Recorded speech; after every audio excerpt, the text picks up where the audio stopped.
All righty then. So I was watching another reaction channel. I won't say who. And he was reacting to this video that we're going to watch here. And it was clear that he has some knowledge about firearms, which I think is critical for people to have if you're going to discuss this. Unfortunately, there's way too many people in the world who try to discuss guns who have not a clue about guns. So, with that said, let me start this video so we can listen a little bit. But so many of these reaction channels are out there reacting to stuff like music, for example. My qualifications to react to a music channel is I was a music major when I was in college. That's it. And I'm a human being, and I like listening to music. And frankly, that's all the qualification you need. I don't have to be a voice coach. I don't have to be an opera singer. I don't have to be a music teacher. I don't have to have advanced degrees in musicology. I don't have to be a music historian. I'm just a person who likes listening to music, and I have my opinion. My opinions are as valid as anybody else's.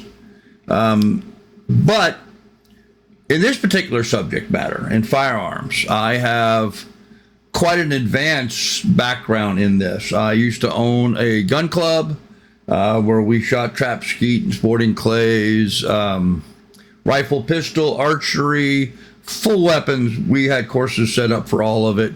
And a gun store. I have a federal firearms license. I could buy and sell guns, buy wholesale, sell retail.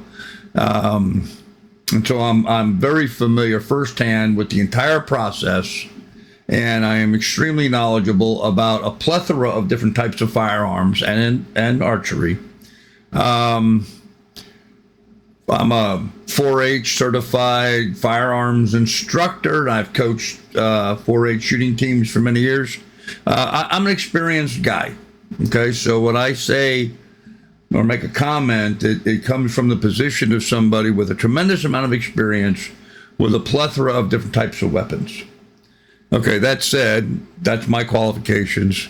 Let's go ahead and jump into this video. Now, this is a video of a professor, I believe, at Penn State, and he is facilitating a great conversation on the firearms industry and perceptions about firearms. In this particular case, he has two foreign students talking to a American girl who has a passion for shooting and guns. So with that said, let's jump into this here. Show you what we're going to do. So I need two international students who are born outside the U.S., who live outside the U.S. They're just here. Okay, so here's what I need. I need someone who's really into guns. Like an American who's really into guns, man. You have an NRA sticker? Okay, you're good. All right, wait, hang on. Let me see that. Dude, not only that. Oh, shit, look at this. Here, can you get that? NRA sticker, Trump sticker. You got Trump. This is, dude, oh my God, wait, hang on, turn around. Show her shirt also. Shit. Okay, so. Love the shirt. Socialism sucks. Emily is into guns. Okay. Like really into guns. And your job is to discover, because I know in Colombia, like basically no one has guns. I mean, yes, they do. Bogota, like yes, they do. It's impossible to get a gun in Colombia. Colombia is one of the highest murder rates in the world. I want you to learn some things about guns in the United States by asking her questions. I don't have good accuracy. Should I still go shooting? Oh, I really want to try it. Oh, definitely. There's a bunch of ranges that you can go to. I'm sure there's some at State College. I personally haven't gone shooting here, but yeah, there's people that can teach you. There's lessons. I personally would love to teach you if you want to learn. And what kind of attracts you to the guns? Is it like the feeling of the power, or is it just the action, or is it what attracts you to guns? What do you like about Well, it depends on guns? what kind of gun you're talking about. If you're talking about a rifle, like an AK-47 or an AR-15, it's something that they're just fun to shoot. Like they're fun to go to the range and have a beer and go shoot some skeet. But if it's like a pistol that's more used for self-protection, I get to kind of practice in a situation where you'd need it. I want to just point out here, you never Never have a beer and then go shooting. Yes, go shooting and then have a beer by all means, but never the other way around.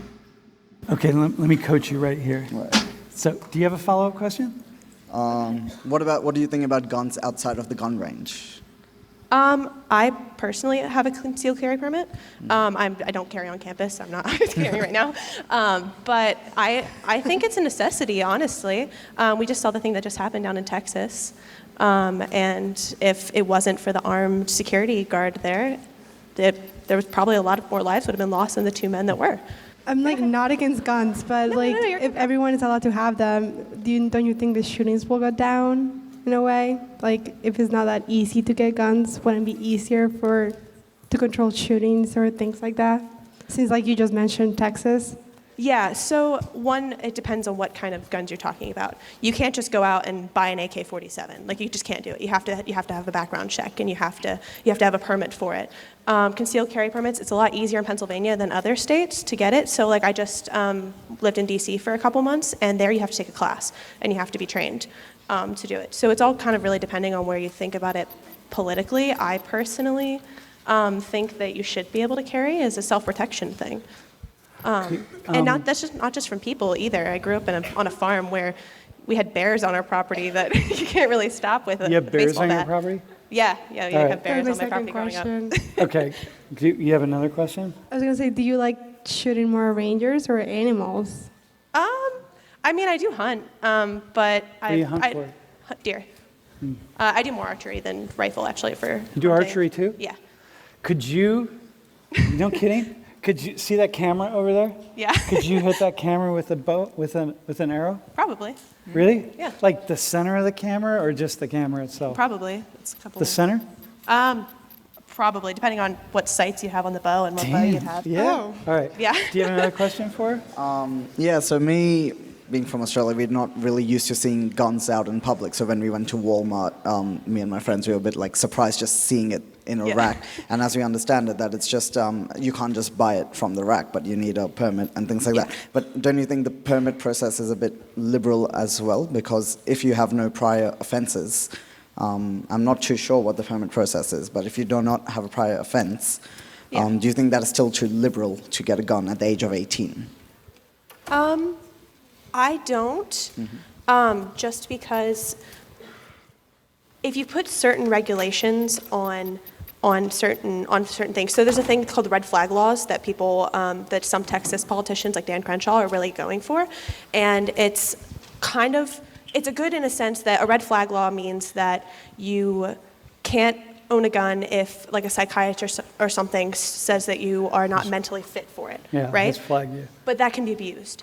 So I can say that I feel uncomfortable him having a gun around me because he smokes pot, and No, I smoke because pot. he smoked pot. Sorry, I assumed. Smoked pot, and I don't think he's mentally sound for that. So it can, and when he really could be, because it was a thing that he did in the past. You know what I mean? So it's something that could be abused. That Okay, so here's a question that y'all missed. I will say, when she started talking, she said, well, it's not like, sometimes it's different. Every gun's different. Sometimes it's not like, you go drink a beer and then you go shoot your AK-47. So, like, do you drink beer and shoot an AK-47? Have you ever done that? not an AK-47, but like 22s, yeah, Oh, like okay, rifles. okay, You got do, it. and you shoot skeet on the range, All right. and it's all people around you. Like there's people, the professionals there watching. It's not like you're getting drunk. It's like you're having one singular beer. So what do you wish people, as a gun owner, and as a gun enthusiast, Yeah. what do you wish people would ask you when they like meet you? So they see your NRA sticker. What are some things you wish people would actually ask you? Probably why, like, I feel strongly about having guns, or not like having guns, but like being able to protect oneself instead of just assuming that like I hate the assumption that people, when they think about like assault rifles, that anyone that owns an assault rifle wants to go out and kill somebody. I've had someone say that to me before, and I'm like, I do not. Like I own assault rifles, and I'm not going to hurt anybody with it. Yeah. It's just for fun. It's for protection. It's for Well, so here, this is actually kind of a really cool conversation, because it's like the stereotypes that we make of like all Muslims are, or, poor people are this, or white people X, whatever it is, like Christians this. It's like all these things that we can say would be like people who own assault rifles are all like this kind of thing. So it's the same. It sort of goes around in lots of different ways. So you say about protecting yourself. So protecting yourself against what? Animals, I understand. Like you said, you have bears on your property. People, break-ins in your house. It happens all over the country. It happened at State College where an older gentleman at the Ramada, like last year, where the guy broke into his house after shooting up the bar. And broke into his house. That's something that you could have something to protect yourself from. It's not necessarily going out and always having it on you, but having a rifle or having a pistol in your home to protect yourself from people or animals or, I'm a big Second Amendment person, government.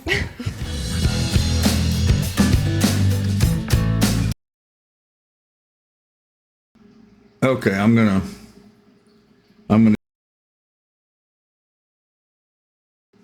There we go. Had to try my button. We're gonna just take this from here. Looks like we're at the end of this video, and I want to touch base on a couple of things about this. The right to bear arms shall not be infringed. That's what it says. That's what our Declaration of Independence. I'm sorry, our laws are. The laws say the right to bear arms shall not be infringed. It doesn't put any limits in there. It says infringed. What's an infringement? Infringement is telling somebody no. In any way, shape, or form is an infringement. I'm an advocate that everybody should be allowed to own anything they want. If you want a bazooka, you want a F-16 fighter jet, you want a U.S. naval destroyer, yeah, I think everybody should. Historically in America, there were ships captains with cannons on the ships that were privately owned and were used in the defense of our nation. There are people going back to the beginning of our country. It was the militia. What's a militia? Well, militia is everybody in town grabbing their squirrel rifle and let's all meet and defend our town. I mean, that's how militias were and are to this very day. The technology has advanced, weapons have improved, efficiencies have improved, capabilities have improved, but none of that germanes to the basic premise that weapons are here and we own weapons for our use for hunting, our use for personal defense. And in the case of owning something like an assault weapon, our forefathers had just separated our country from England. So what was near and dear to their hearts at that time was defending ourselves from a tyrannical government, which if we did not have that back in 1776, we'd still all be British. Fortunately, we're not. So the concept of, nobody needs to have an AR-15, yeah, you do. Because at some point, you may need to defend yourself from America. And we're seeing a lot of examples coming up these days where that's becoming more and more prevalent. You see these people attacking ICE agents and throwing rocks and bricks through their windows. I mean, they're trying to kill them. They're trying to kill them. If somebody did that to me, I would defend myself. If my own government decided to come and attack me, I would defend myself. That's what the thing is all about. I mean, hunting is great, self-protection is great, all those things fall into place. But the main reason it says the right to keep and bear arms shall not be infringed is so that we can defend ourselves against our own tyrannical government. So, some people says, well, so if the army comes and you're going to shoot back, yeah, if they're trying to kill me, you bet I will. Absolutely. Absolutely. And that's why we have that, to stop having an overbearing or an overreaching government. You may disagree with whether we should be allowed or not allowed to do that, but right now I see so many countries like what's going on in England at the moment where they disarmed the English, took their guns away, and now they're being overrun. And there's wars going on right now in Ireland and England, where people are trying to retake England and kick all of the foreigners out of their country, much like we're doing here in America. This is not just an American thing, friends. This is going on worldwide. Worldwide. All right, well, so this discussion about owning guns, there's a lot of people in America that think nobody should be allowed to own a gun, and what business do you have having a gun to be able to kill somebody? And people are going to kill each other. A gun is a gun. Here's my TV remote. My gun is no more going to jump up and kill somebody than my TV remote's going to jump up and kill somebody. It's an inanimate object. It does not think for itself. It's simply a tool. And if we make sure that the guns are in the hands of those people that are mentally sound, then fine. I have no problem with that. The only change in gun laws that I would propose, I think we should not have any kind of registration of guns. Nobody's business what guns you have. I watched a reaction channel earlier today on this very subject, and this gentleman, pulled out his guns. Here's what I carry. Yes, I have guns. I have guns I've got a dozen guns within 10 feet of me. But I'm not going to show anybody, but my guns are. It's nobody's business. You have no business knowing what I have or don't have. And it's in that lack of knowledge that leads to my protection, because nobody's going to come into my house knowing that I have guns. And I'm going to quote here the example over in Switzerland. I'll point out that, one, Switzerland has the lowest crime rate in the world. Two, Switzerland is the only European country that was never occupied by a foreign power. Right? So the Romans didn't rule in Switzerland. The Germans during World War II, the Russians, none of them entered into Switzerland. Switzerland always defended itself. Now, Switzerland has a unique situation. Every man in Switzerland who is of military age is issued a weapon by the government, required to qualify with that weapon at the range. Otherwise, they have to go through remedial training again. They have to go through a training program with that. So they are given a gun and have to qualify annually with that weapon. And as a result, no one's going to break into your house because, one, they know you have a gun, and two, you know how to use it. So nobody does. And we need to... I advocate we need to get back to that in this country. We need to get that kind of fear in people that you're going to attack me, I'm going to shoot back. And maybe that'll end some of this nonsense. I'm a firm advocate, and I like the old world concepts of law and order. And let me just say this very briefly. Horse thieves were not hung because they stole a horse. Horse thieves were hung so horses would not get stolen. And hopefully you understand the nuance there. Having public hangings of somebody who stole a horse made it pretty obvious that you shouldn't steal horses, and so nobody else had to worry about their horses being stolen. I advocate that was a good system, and we should get back to that. So with that said, I'm going to end this here. I hope you enjoyed this. You'll notice my banner up on top, thanking my patrons. So if you're not a patron, you might consider joining in there. Give us a thumbs up, like and subscribe, ring ding the bell. Thanks for listening, my friends.